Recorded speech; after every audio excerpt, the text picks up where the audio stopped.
Blessed day, my people. So right now I have some breaking news as it relates to dancehall artist Vybz Kartel, who is set to hear the whole Privy Council judgment. But guess what? Remember, originally we hear say by summer or like 3 4 months, something like that. Well, people, it is sooner than you know. Believe me, I want to say sooner than you know. You don't need to stick around to find out, you see, because the date is coming up any moment now, you see. So we're going to find out what's going to happen with Vybz Kartel. Some people kind of worry because they must say them come to a judgment too quick and all of that. But I'm going to actually read the article and only can tell me when I think, you see it. Separately from that, we're going to talk about Valiant using alkaline for this popcorn. Yes, my people. And also we're going to talk about Squash Boss responding to, you don't know, a man will come out to accuse him of basically owing him $300,000. So before we're going to further into the topics, don't forget to like, share, and subscribe, my people. Also, head over to my Instagram page, Mix Up Time 4. Would I definitely appreciate that. All right, people. So the first thing we're going to talk about is Vybz Kartel and this upcoming appeal verdict or judgment, anyway you want to put it in. Well, what come for find out, say, is actually next week. 1 week away, we will find out if Vybz Kartel will be a free man. And as I said, it was originally set for like 2 3 months from now, or that is what the attorney was saying. But let me get to this article and you can understand a little bit more. You see it? So it's a Vybz Kartel final appeal. Privy Council set judgment date for March 14th. The Judicial Committee of the Privy Council, JCPC, will rule on Vybz Kartel and 3 other men's final appeal on Thursday, March 14th at 11 a.m. Jamaican time or Jamaica time, Dancehall Mag has learned. In March 2014, Kartel, whose real name is Adidja Palmer, my life artist Sean Stam Campbell, and 2 associates, Kahira Jones and Andre Matsu St. John, were all found guilty of taking out Clive Lizard Williams. Even though his body has never been found, the conviction hinged on telecommunication and cell phone evidence, including a text message from Kartel phone stating the victim has been CHOPPED up fine, and the sole eyewitness Lamar Weechow, who testified that Lizard was taken out at Kartel's home in Avondale, St. Andrew, after he and the deceased were summoned there over missing guns. After their conviction was largely upheld by the Jamaica Court of Appeal in April 2020, the 4 men moved to the Privy Council, the final Court of Appeal for Jamaica, seeking to overturn their life sentences that range from 22 to 32 years before parole. On Thursday, the Privy Council will hand down its judgment on 3 key issues in this case. Should the trial have excluded the telecommunications evidence relied on by the prosecution? How should the judge have handled the allegations that there were attempts to bribe members of the jury during the trial? Should the jury have been discharged? Was the judge wrong to invite the jury to reach a verdict late in the day, given the special circumstances of the case? A panel of 5 justices, Lord Real, Lord Lloyd Jones, Lord Briggs, Lord Burroughs, and Lady Simler, had mainly focused on the question of jury tampering during the hearings held on February the 14th and 15th. Carter's attorney, Isaac Buchanan, had argued that juror Livingston Kane, who was convicted of attempting to pervert the course of justice by offering $500,000 Jamaican dollars bribe to the jury for a woman, should have been discharged from the jury as he was tainted, and that knowledge of the bribe offer might have influenced the other jurors to return a guilty verdict. In relation to the jury, there has never been in modern common law where a juror we know for a fact is poisoned, is tainted, was allowed to remain on a jury to bring a verdict, simply because the legislation would have prevented him from being discharged where it is clear on its face that the juror ought to have been moved to protect the fair trial rights, Buchanan had said. Jamaica's Jury Act requires at least 11 jurors for a properly constituted jury in murder trials, so discharging Kane would have meant that the trial could not continue. As a female juror had been discharged earlier, that female juror was allowed to leave the trial after she expressed fear for her son, who was at the time incarcerated in the same prison as the defendants. King Counsel Peter Knox, who appeared on behalf of the prosecution, argued that if jury tampering attempt had been allowed to derail the trial, then the whole legal system and jury system could be brought into disrepair. He argued that the judge acted properly by not discharging the juror because it would not have been appropriate to investigate Kane, and at that time, Knox Knox said that the judge was confident that none of the 10 jurors are taking a bribe and further asserted that jurors are bound to carry out a public duty.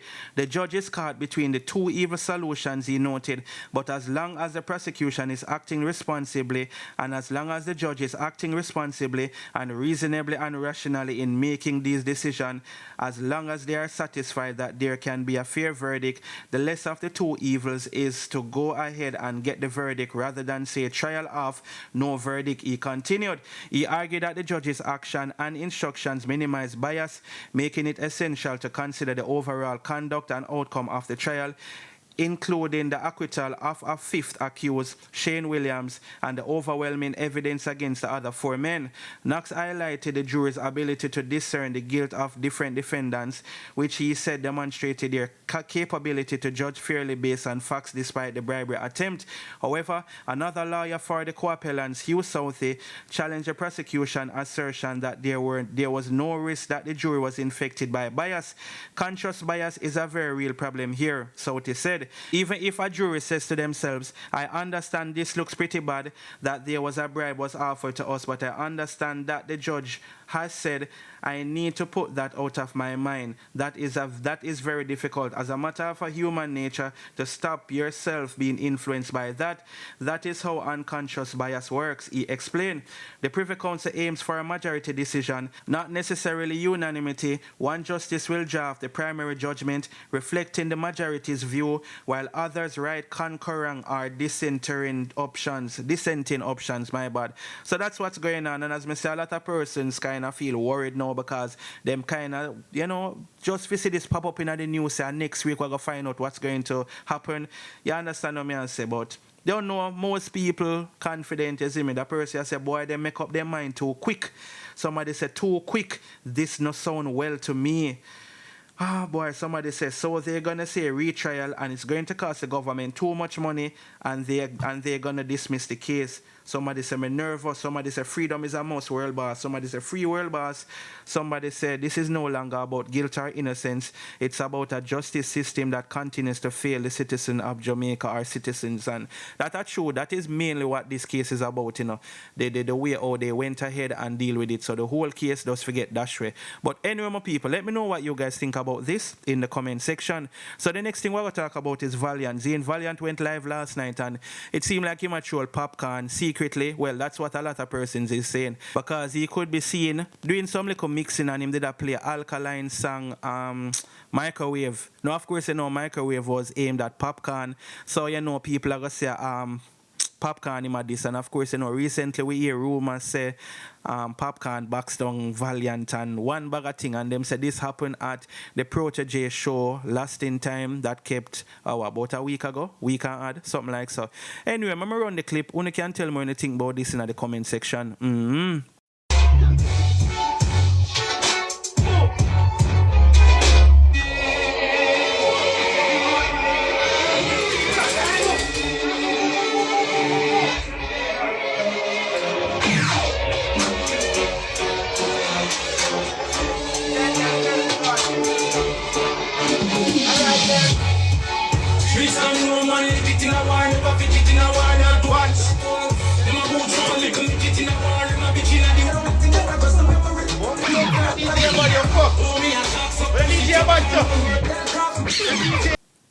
Yeah, man, so that's what's going on with people. As I say, I don't really know if Valiant just a mix and whatever are. Is it that him just want for this Popcaan, but he might use them like a craft here or them like a style here? You understand what I say, some people? And Valiant never even come out and address the rumors about him get boxed down and them thing they buy Popcaan.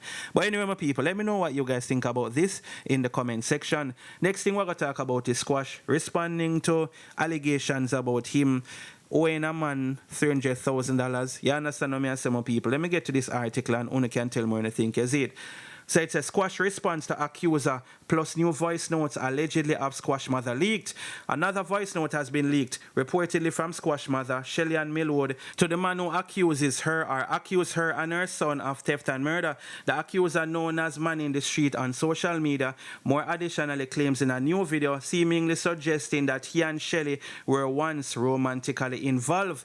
In a voice note, she can be heard expressing that she will be maintaining distance from the recipient and also stating that she has no regrets about her pregnancy. The voice message that was leaked on TikTok, and in comments of the post, the man noted that Shelly-Ann is 54 and her sons have urged her to hide her pregnancy. Additionally, in the video he shared, he expressed that he had severe ties with Shelly-Ann, but she was going crazy over him. But this, that the big old ugly woman there, and me no want him, brother. The woman just a mad out, so he said. He recounted incidents in which she reportedly behaved as a close enemy, prompting him to sever ties and demand that she ensure her sons return his money. He also went on to outline that he will be releasing more voice notes and giving more damning info to the public about Squash and his mother. However, Squash has denied having any knowledge to the man in a post he made on Instagram. The post, which he deleted soon after, indicated that he had never seen nor met this man before, adding that man in the street is delusional. So yes, my people, Squash is denying those allegations. Make a watch and see if man in the street can forward with concrete evidence that Squash and his mother really have $300,000 female. Is it? Anyway, my people, let me know what you guys think about this in the comment section, and thanks for watching the video. Don't forget to like, share and subscribe. Is it? I'm out.